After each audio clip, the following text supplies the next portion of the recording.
Assalamu alaikum. Welcome to new topic that is addition of algebraic fractions. For example, हम algebraic expression को fraction form में लिखना चाहें ना तो देखिए अगर for example दो algebraic expressions हैं उनको आप p of x by q of x की form में लिख लेते हैं where p of x and q of x are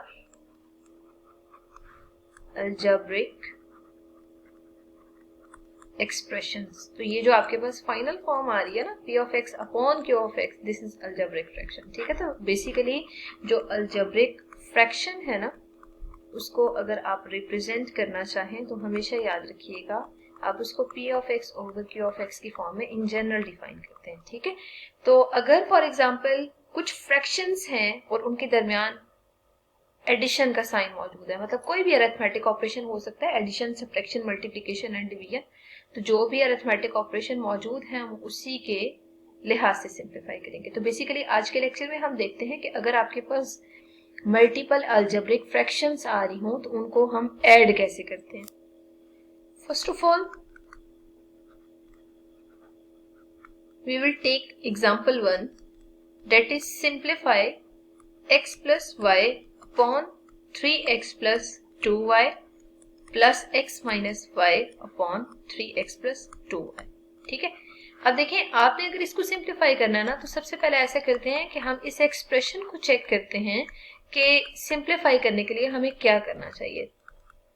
तो प्रीवियस ग्रेड्स में आप डिस्कस कर चुके हैं कि अगर हमारे पास कोई भी दो नंबर्स अपीयर होते हैं, ठीक है, अगर हमने उन नंबर्स को एड अप करना है तो बेसिकली उनके डिनोमिनेटर्स का हम एलसीएम लेते होते हैं। ठीक है, और प्रॉपर एक टेक्निक है जिसको हम अप्लाई करके सॉल्व करते हैं। लेकिन यहाँ पे डिनोमिनेटर का जब आप एलसीएम लेंगे ना तो डिनोमिनेटर सेम है, अगर डिफरेंट हो तो आप एलसीएम ले लें, अगर सेम हो तो आप एज इट इज इसको 3x प्लस 2y की फॉर्म में लिखें, क्योंकि डिनोमिनेटर सेम हो तो सेम वही टर्म एलसीएम होगी, और न्यूमरेटर्स को आप सिंपली एड अप कर दें। ठीक है, जब आप एड अप करेंगे ना तो न्यूमरेटर प्रॉपर सॉल्व होगा, x plus y plus x minus y upon 3x plus 2y।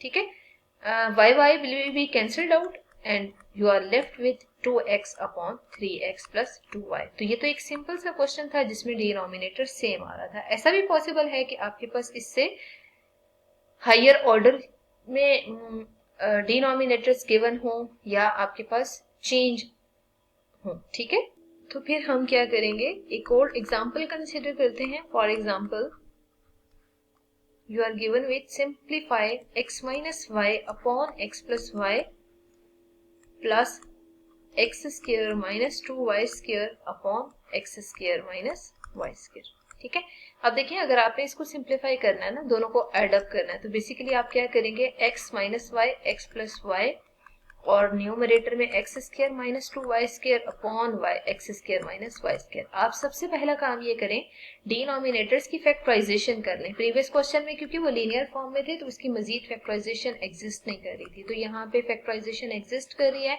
आप इसकी प्रॉपर फैक्टराइजेशन करें। First denominator as it is और सेकेंड को अगर आप सिंप्लीफाई करें तो x प्लस वाई और x माइनस वाई की फॉर्म में आ रहा है। ठीक है, अब आपने क्या करना है, डिनोमिनेटर्स का एलसीएम लेना है। तो एलसीएम किसके इक्वल होता है, common factor multiply non common factor. अब देखें यहाँ हम अलग से लिख लेते हैं, अगर आपसे कहा जाए x प्लस वाई और x plus y into x minus y, इन में बताएं एलसीएम क्या है, तो ये दो टर्म सेम है, इसका मतलब है आप इसको एक दफा लिखेंगे जो कि कॉमन फैक्टर है और x माइनस वाई को एज इट इज। ठीक है, अब आपने क्या करना है, प्रॉपर सिंप्लीफाई करना है। तो सिंप्लीफाई करने के लिए बेसिकली यहाँ पे आपको आइडिया है कि हमें इस तरह सिंप्लीफाई करना है कि डिनोमिनेटर से कंपेयर करते जाएं। जैसे देखिए first denominator x plus y है और ये भी x plus y into x minus y है, मतलब आपने इस ये जो एलसीएम वाली टर्म है ना इसके साथ कंपेयर करते जाना है। जो टर्म सेम है एज इट इज और जो टर्म डिफरेंट है उसको आप प्रॉपर न्यूमरेटर में ले जाएं। ठीक है, अब आप नेक्स्ट देखें, दोनों डिनोमिनेटर सेम है तो 1 से मल्टीप्लाई करेंगे न्यूमरेटर में तो आपके पास ये फॉर्म आ जाएगी। ठीक है, अब हम मजीद इसको सिंप्लीफाई करते हैं, तो न्यूमरेटर जितना सिंप्लीफाई हो सकता है उसको सिंप्लीफाई करें। तो basically x minus y whole square का फार्मूला यूज हो रहा है, जिसको आप ओपन करेंगे तो x square minus 2xy plus y square आ रहा है, और नेक्स्ट आप 1 से जब ओपन करेंगे तो इन टर्म्स को तो आपके पास आंसर इस फॉर्म में आ रहा है। दोनों को सिंप्लीफाई करें, डिनोमिनेटर्स को, तो x प्लस वाई और x minus y as it is आ रहा है। अब आप देख सकते हैं कि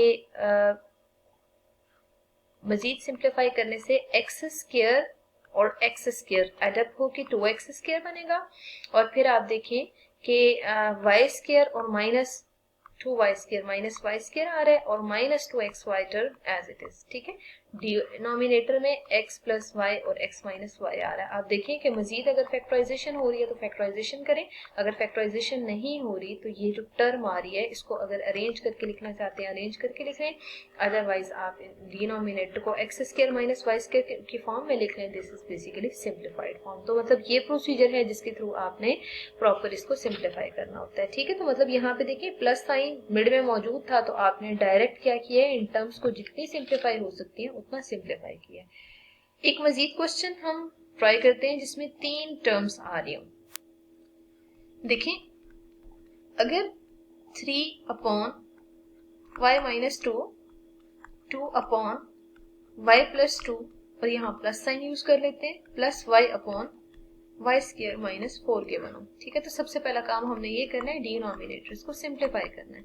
तो डिनोमिनेटर्स में फैक्टराइजेशन में जस्ट लास्ट की एग्जिस्ट करिए, that is basically y plus 2 and y minus 2, ठीक है।